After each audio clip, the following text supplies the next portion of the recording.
दोस्तों ये ड्रामा शुरू होता है शादी वाले घर से, जहाँ पर फ़जर की शादी हो रही होती है और उसके माँ-बाप बहुत ज़्यादा खुश होते हैं।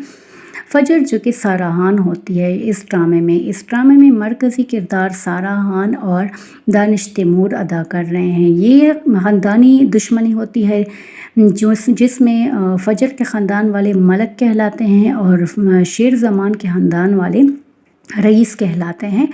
और शेर समान की एक पुप्पो होती हैं जो कि फ़जर के ताया के साथ भाग के आई होती है और और जब वो भाग जाती है तो उसका नाम समरा होता है। समरा के वालिद जो है ना वो उसी वक्त ख़ुदकुशी कर लेते हैं। तो ये बदले की आग उस वक्त से भड़क रही होती है सबके दिलों में और वो मौका तलाश कर रहे होते हैं कि कब हम ये बदला ले लें।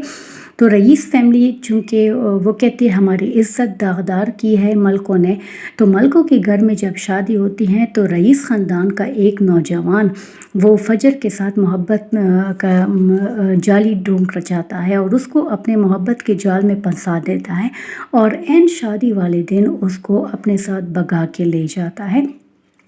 और फ़जर जो है ना वो उसके मोहब्बत की झांसे में आ भी जाती है। असल में उसको पता नहीं होता कि वो रईस ख़ानदान से ताल्लुक़ रखता है। उसकी माँ जब उसको ढूंढते हुए आ जाती है तो वो कहीं पे भी नहीं होती। तब वहाँ पर उसकी जो बावच होती है वो भी आ जाती है, तो वो भी उसके साथ ढूंढने में मदद करती है, लेकिन उसको वो कहीं पे नहीं मिलती। तब वहाँ पर समरा का बेटा आ जाता है और उन लोगों को कह देते हैं कि बारात वापस जा रही है। तो ये सुनकर वो लोग बहुत ज़्यादा परेशान हो जाते हैं। यहाँ पर फ़हद जो है ना वो फ़जर को भगा के ले आता है अपने घर और जैसे ही वो लेके आता है वो अपने वालिद के कदमों में उसको फेंक देता है और कह देता है कि मैं मलकों की इज़्ज़त को आपके कदमों में ले आया हूँ। आज उनकी शादी थी तो ऐन शादी वाले दिन मैं उसको भगा के ले आया हूँ। हमने हमारा बदला पूरा किया। उसका बाप तो बहुत ज़्यादा खुश होता है, लेकिन इन सब मामलात पर शेर ज़मान बिल्कुल भी खुश नहीं होता। शायद असल में उसकी नज़र में ये बुज़दिली होती है, बहादुरी नहीं।